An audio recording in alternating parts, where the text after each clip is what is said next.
ये आज हम अंतर्राष्ट्रीय मेंस डे पर दो लाइनें की बात करते हैं। पुरुष को जब भी लिखा गया, पहाड़, सूरज, चट्टान, इन शब्दों का प्रयोग किया गया। उसे कभी नहीं पुष्प, कली या चांद जैसे शब्दों के से नवाजा गया है।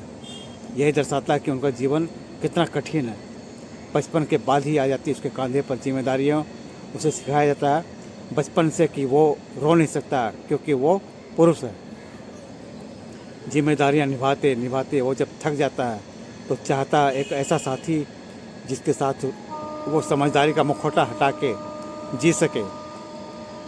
एक बार फिर से अपना बचपन प्रेम में वो नहीं चाहता कि देह प्रेमिका की, बल्कि वो चाहता पुनः उस सुकून को पाना जो मिला था उसे बचपन में माँ की गोद में। मिटाना चाहता है वो रख उसकी गोद में अपना सर, अपनी बरसों की थकान को। चाहता है रोना वो उसकी छाती से लिपट कर। प्रेमिका की पीठ पर रेखा बनाती प्रेमी की उंगलियां नहीं है सूचक वासना की, बल्कि ये है सूचक उसकी आंखों से चल रहे भविष्य के, उन सपनों के जिन्हें वो देख रहा होता है उसके साथ मिल कर के। सप्ताह में 6 दिन काम करने के बाद उसे मिलता है एक दिन का अवकाश अपने लिए। उस अवकाश में उसे ये बोलकर काम पर लगा दिया जाता है कि 6 दिन तो जीते हो, अपने लिए एक दिन घर में हाथ बटाओ। और वो भूलकर अपनी खुशियाँ बस निभाता ही चला जाता है।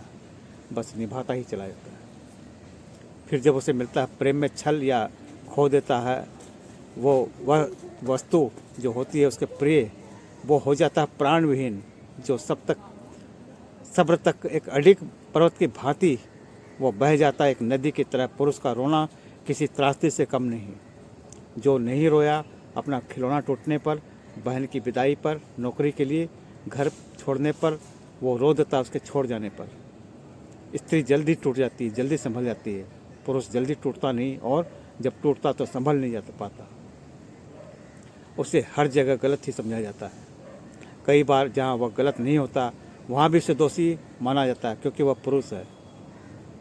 यही दोष है उसका, पुरुष होना ही उसका एक दोष है।